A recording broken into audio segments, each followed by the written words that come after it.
ఇంజెక్షన్తో బంగారం ఎత్తుకెళ్లిన ఘటన ఉమ్మడి నెల్లూరు జిల్లా కోటలో జరిగింది. ఇంజెక్షన్ తీసుకునేందుకు ల్యాబ్ అసిస్టెంట్ సంపత్ను ప్రమీల అనే మహిళ ఇంటికి పిలిపించుకుంది. ప్రమీల ఇంటికి వెళ్లిన సంపత్కు ఆమె బంగారు ఆభరణాలపై కన్నుపడింది. దీంతో ఆమెకు ఇవ్వాల్సిన ఇంజెక్షన్ కాకుండా మత్తు వచ్చేది ఇచ్చాడు. కాసేపటికే ప్రమీల నిద్రలోకి జారుకోగానే ఆమె ఒంటిపై ఉన్న బంగారు గాజులతో ఉడాయించాడు. స్ప్రోలోకి వచ్చాక గాజులు చోరీ అయ్యాయని గుర్తించి సంపత్కి ఫోన్ చేయగా స్పందించలేదు. దీంతో స్థానిక పిఎస్లో ఫిర్యాదు చేసింది బాధితురాలు ప్రమీల. సంపత్ కోసం పోలీసులు గాలింపు చర్యలు చేపట్టారు.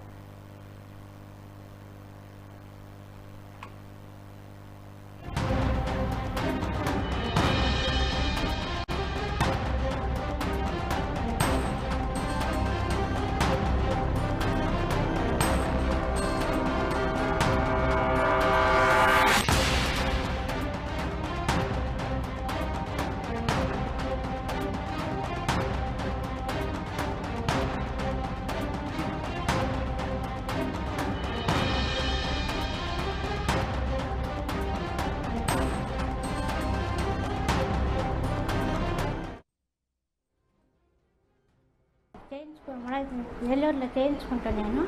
ఆ అబ్బాయి ఫోన్ చేసి నేను విద్యానగర్కి వస్తున్నాను, మేము చూసిపోతానని చెప్పాడు.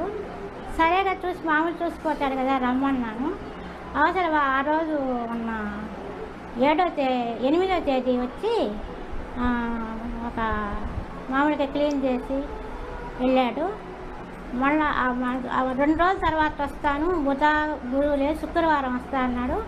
శుక్రవారం వస్తా అన్నాడు. గురువారం వచ్చి ముందు రోజు ఏం చెప్పాడంటే ఒక ఇంజక్షన్ చేస్తాను పెద్దమ్మ, అది గాయం మానడానికేను, త్వరగా మానిపోయింది, డ్రెస్సింగ్ అవసరం లేదని చెప్పాడు. సరేనన్నాను. ఆ రోజు శుక్రవారం వస్తాను అబ్బాయి గురువారమే వచ్చి 9 గంటలకే వచ్చి ఇంకా క్లీనింగ్ చేసేసిన తర్వాత సిరప్ తాగాను. పడుకున్న తర్వాత ఇంజక్షన్ సూది గుచ్చాడు. అంతవరకు తెలుసు నాకు. తర్వాత నేను మైకోనాకి వెళ్ళిపోయాను. అవతల నిద్రపోయి చూసుకునేటి చేతిలో గాజులు లేవు. మా తోడుకోళ్ళు పైనుంచి వచ్చి చూసి గాజులు లేవమ్మా అంటే అప్పుడు ఫోన్ చేస్తే మీ అబ్బాయి తీసి వచ్చానని చెప్పాడు. అబ్బాయి అంటే మా అబ్బాయికి తెలియదు, చిన్న అబ్బాయికి కొంత తెలీదు.